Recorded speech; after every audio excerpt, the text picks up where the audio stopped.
folks, welcome back to the Marketingpedia. In an era where data reigns supreme, individuals, executives, and firms have become increasingly reliant on numerical insights to drive decision making. The demand for data has become a mantra, and we often find ourselves seeking concrete numbers before making any crucial choices. But numbers do not always tell the whole truth. In a world captivated by data, it's easy to believe that figures and statistics hold all the answers. However, the reality is numbers can be deceptive, concealing a myriad of pitfalls and biases. Join me as we dive into the interesting world of looking at data. We'll explore some mistakes people often make when analyzing information, showing that not every analysis is as simple as it might appear. These fallacies extend far beyond the realm of marketing, whether you are a business executive, a policymaker, or simply someone navigating life's choices. The pitfalls of numerical interpretation are ever present. So, let's dive deep into the art of critical thinking and discover the stories behind the numbers we so often take at face value. After all, in the realm of data and numbers, the devil lies in the details. Imagine this. You are the captain of your marketing ship, and the team hands you a report that screams success. Website traffic is soaring. You are riding the wave of victory. High fives echo in the room. But hold on, savvy executive, not so fast. You, the wise captain, look at the report and wonder about the conversion rate. Are all these visitors turning into customers? You turn to your team and they say, well, we're still analyzing the data, but look at the impressive traffic. That's a win, right? But you, the informed captain, pause and say, sure, impressive traffic is great, but isn't that like saying we have a lot of people in a store without mentioning if they're buying anything? This is a classic case of cherry-picking data, showcasing the sweetest part and leaving out the pits. So here we go. Fallacy number 1, cherry-picking. The practice of selecting results that fit your claim and excluding those that don't. When making a case, data adds weight, whether it's a study, experiment, or performance of your marketing campaigns. However, people often only highlight data that backs their case, rather than the entire body of results. This tendency is especially rampant in the wild world of marketing. For example, protein is a hot trend, and so many protein bars today are full of sugar and fat, but these bars highlight only protein content to back up their branding as protein bars. But when you check the entire nutritional profile, you see protein is being cherry-picked to support the marketing claim. So next time when you are receiving data secondhand, there is an opportunity for someone choosing what data to share to distort the truth to whatever opinion they are peddling. When on the receiving end of data, it is important to ask yourself, what am I not being told? Fallacy number 2, false causation.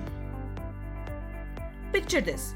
It's a hot summer day and your enthusiastic data analyst presents a colorful graph with a catchy title, Chill and Burn, the surprising link between ice creams and sunburns. The graph reveals a striking trend. As the sales of ice cream soar, so does the incidence of sunburns. The room buzzes with intrigue.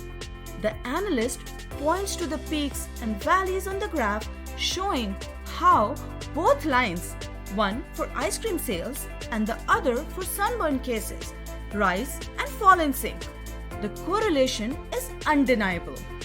And for a moment, you find yourself wondering, could indulging in a delicious ice cream cone under the blazing sun somehow lead to sunburns? But then you pause and think logically. Ice cream, despite its many delights, does not possess the power to influence the sun rays. This, you realize, is a classic case of false causation. The two events, increased ice cream sales and sunburns, are both consequences of the same cause, the hot summer weather. People are more likely to buy ice creams when it is hot, and they're also more likely to spend time outdoors, increasing the risk of sunburns.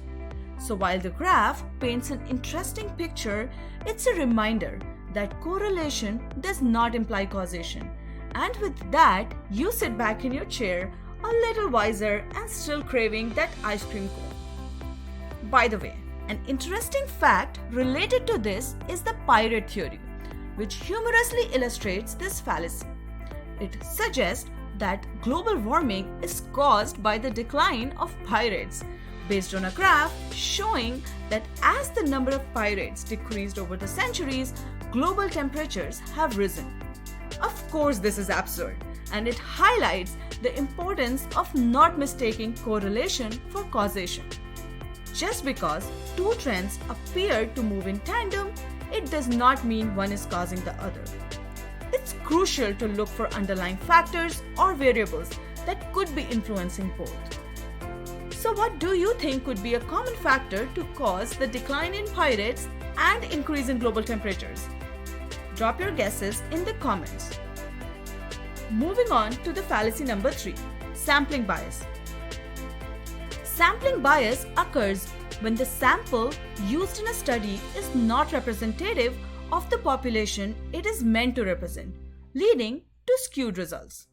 In 2002, when Gillette added a plastic push bar in Gillette Vector, the team thought they tested it with Indian men. Well, in a way they did. What they did was, to avoid a trip to India, they tested the product on Indian students in MIT Boston. All of them said it's a great improvement. But when they launched the same product in India, it was a flop. That left Gillette's executives really confused. They later found out that Indian men usually use a cup of water to shave and clean their razors, while the design worked well only with the running water in the sink, which probably the MIT students would have used in America. This example illustrates how sampling bias can occur when the sample is not representative of the population. It underscores the importance of understanding the population and ensuring that the sample accurately reflects it. In this case, testing the product with more diverse group of Indian men, including those living in India, would have provided more accurate and useful feedback. By the way, if you want to get the full story behind Gillette's entry to India, do check out my video on that. Moving on to the fallacy number 4, Cobra effect. The Cobra effect is a term in economics. It originates from an anecdote set in colonial India, where a reward was offered for every dead cobra, leading to some enterprising individuals breeding cobras for the income.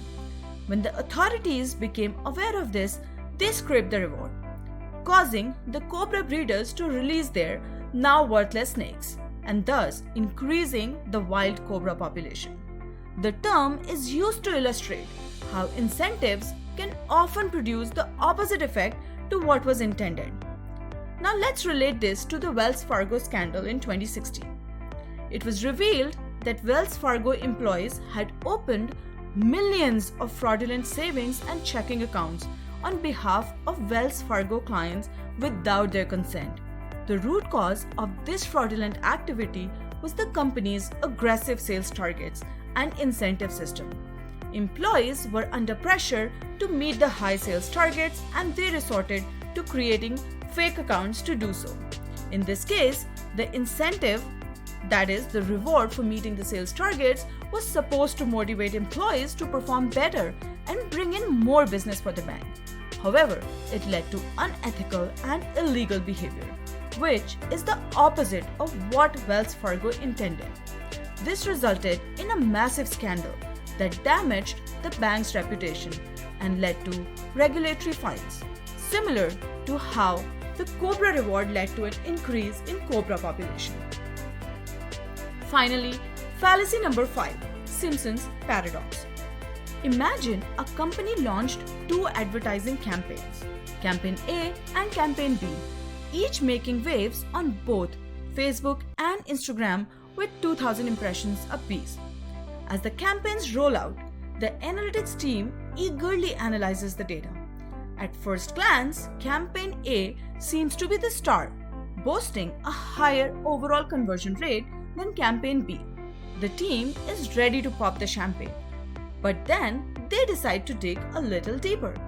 Breaking down the data by platform, they uncover a surprising twist.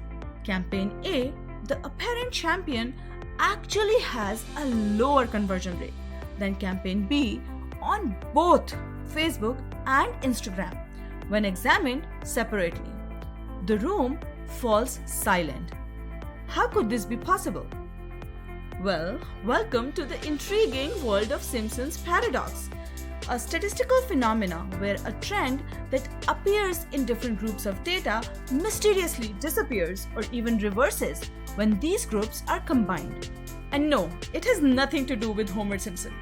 In our story, the paradox arises due to the different audience composition on each platform. Even though Campaign B has a lower overall conversion rate, it seems to resonate more with the users on each individual platform. This tale serves as a reminder of the importance of considering subgroup characteristics in data analysis. It's not always about the big picture. Sometimes the devil is in the details.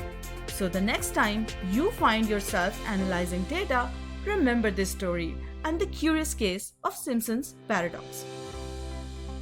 In conclusion, as we venture forth into the world of data analytics, let's be vigilant, let's be curious, and most importantly, let's be critical thinkers. The next time you encounter data making a grand statement, ask yourself, what is the full story and what might I be missing? Let's wrap up this video with some ideas and thoughts from you. Have you ever encountered a situation where data seemed to tell one story, but digging deeper revealed a completely different truth? Share your experiences or thoughts below. Thanks for watching. Also, if you enjoyed this video, please like, subscribe, and share to show your support. Stay tuned. See you in the next video. And don't forget to press the bell icon.